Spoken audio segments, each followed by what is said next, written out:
Olá pessoal, bom dia. Espero que vocês estejam bem, certo? Em suas casas. Vamos aqui revisar o conteúdo da nossa prova global, certo? Então vamos lá.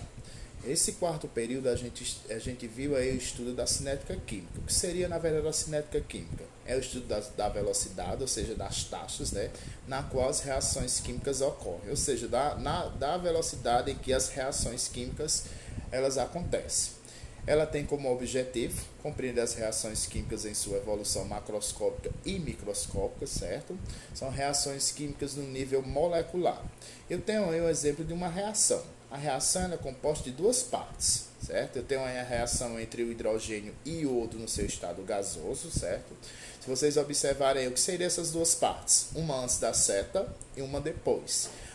Antes eu tenho as substâncias a serem consumidas, elas vão se consumir entre si, certo? São chamados reagentes. E esse consumo aí da reação, né, vai dar aí, na verdade, a formação de novas substâncias, que é o chamado produto final. Na cinética química, como vocês vão ver aqui agora no gráfico, ó, os reagentes, a quantidade dos reagentes, eles tendem a diminuir, né? Então, se vocês observarem a curvinha dos reagentes, eles tendem a diminuir, enquanto os produtos tendem a aumentar, certo?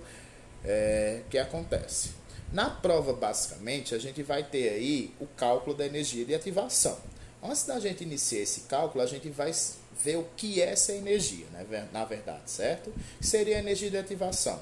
É energia mínima para que uma reação química possa ocorrer, ou seja, é um dos fatores determinantes para a ocorrência de uma reação, juntamente com o contato e a colisão favorável entre as moléculas dos reagentes, que o leva ao complexo ativado, né? O que é que vai acontecer aí na reação? Primeiro, o que é que vai acontecer? Em um sistema, os reagentes tendem a colidir para formar os produtos, né? Se observar aí, eu tenho os reagentes, que são essas duas esferas amarela e azul, né? Elas estão aí, vão se colidir, vão reagir entre si, certo? No entanto, essa colisão elas tem que ser favorável, né? Esse choque entre essas moléculas, eles têm que ser efetivos para que a energia necessária para que a energia necessária possa iniciar, né? Então, o que é que vai acontecer? Os reagentes vão colidir entre si, né, em choques efetivos.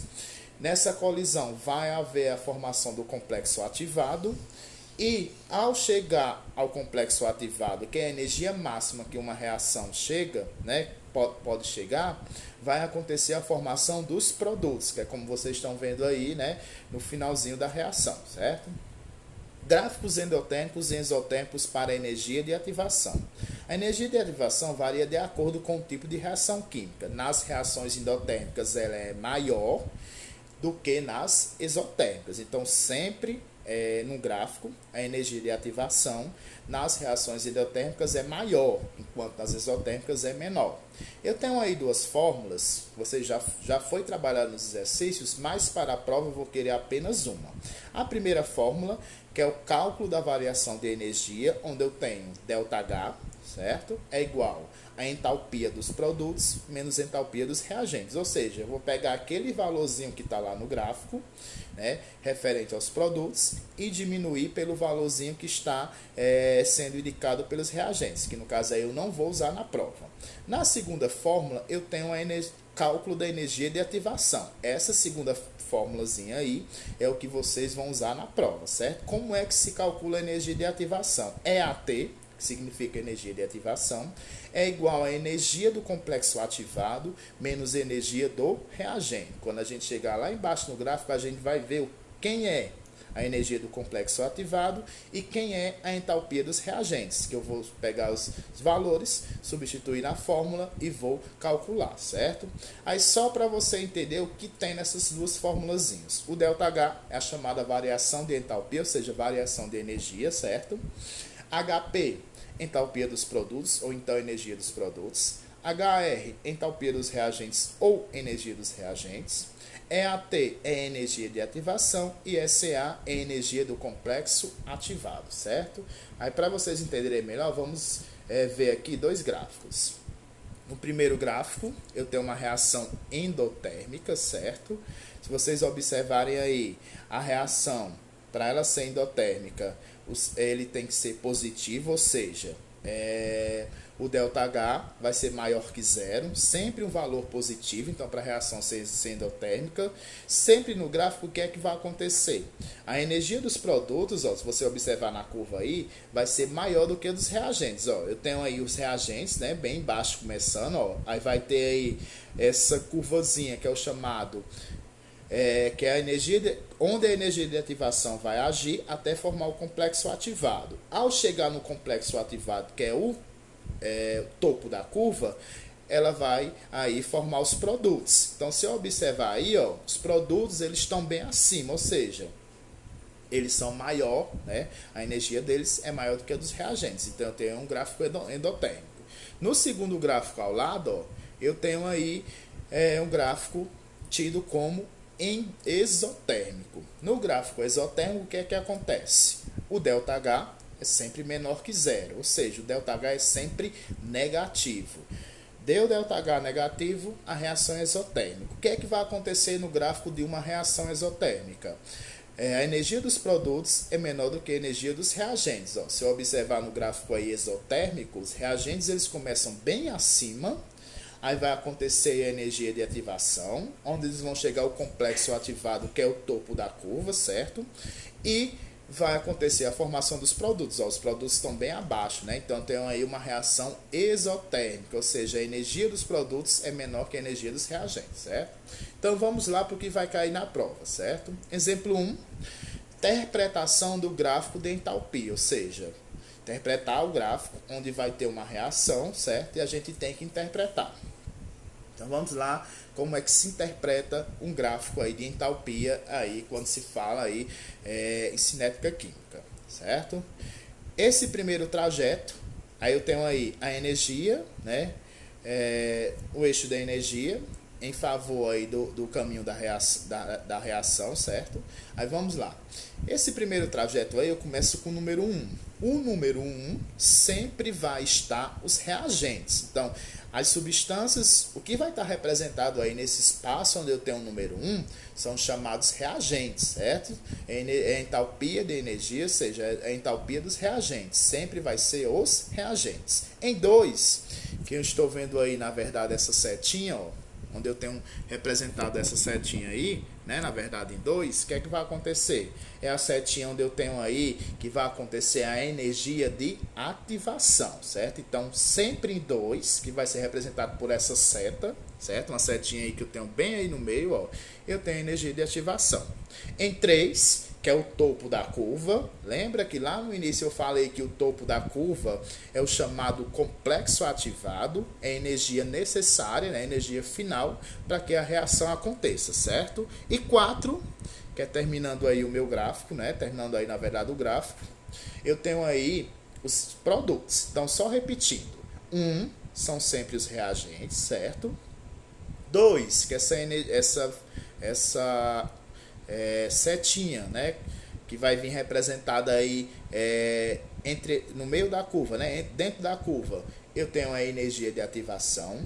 3, que na verdade é o topo da curva, eu tenho um complexo ativado. E 4, né, sempre vai estar os meus produtos, certo? Então aí na verdade como é que a gente interpreta um gráfico aí na cinética química. O exemplo 2, a gente vai calcular a energia de ativação, certo? Então preste atenção como é que se calcula. Esse gráfico 2, esse exemplo 2, são 3 questões da prova. Então, bem simples. O que é que você vai fazer? A questão pede, ela dá um gráfico, no qual eu tenho aí o eixo da energia em quilocalorias mols, em função do caminho da reação, certo? Eu tenho aí a reação, ó, A e B, reagem para formar C e D. Para cada um aí das 3, vamos dizer assim, tanto dos reagentes como dos produtos, né, é indicado um valor aí no gráfico, né? Então, só você observar a linhazinha, só observar as linhazinhas que você vai aí, na verdade, identificar quem é reagente, quem é produto e quem é complexo ativado, certo? Vamos lá. Então, vai ser dado esse gráfico, certo? Onde eu vou ter uma reação, esse gráfico ele é energia em função do caminho da reação, certo? Onde ele vai pedir para você calcular a energia de ativação. Aí com a formulazinha EAT, que é energia de ativação, é igual a entalpia do complexo ativado menos entalpia dos reagentes, certo? Então vamos lá. Quem é reagente aí? Quem é reagente? É A e B ou C e D? Quem foi que iniciou? É o caminho aí. Não foi A e B? Então, o valor exatamente onde tem A e B são os meus reagentes, certo?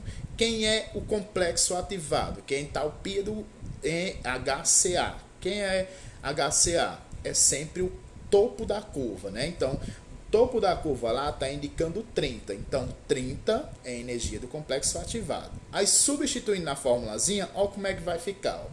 Energia de ativação é igual a energia do complexo ativado menos energia dos reagentes. Aí, quem seria a entalpia do complexo ativado? 30 menos entalpia dos reagentes, 20. Então, diminuindo 30 menos 20, eu vou ter aí uma energia de ativação de 10 quilocalorias mol, certo? Então, aí, na verdade, é onde eu vou...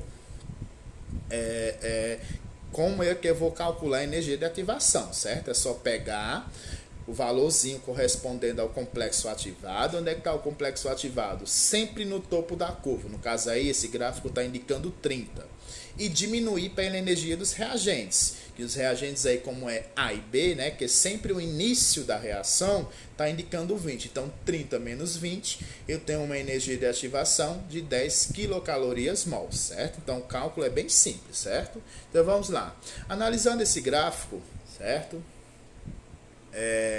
A energia necessária para a formação do complexo ativado é de 30, por ser a energia relacionada ao ponto mais elevado da curva. Então, o complexo ativado, a energia dele está relacionado a 30, certo?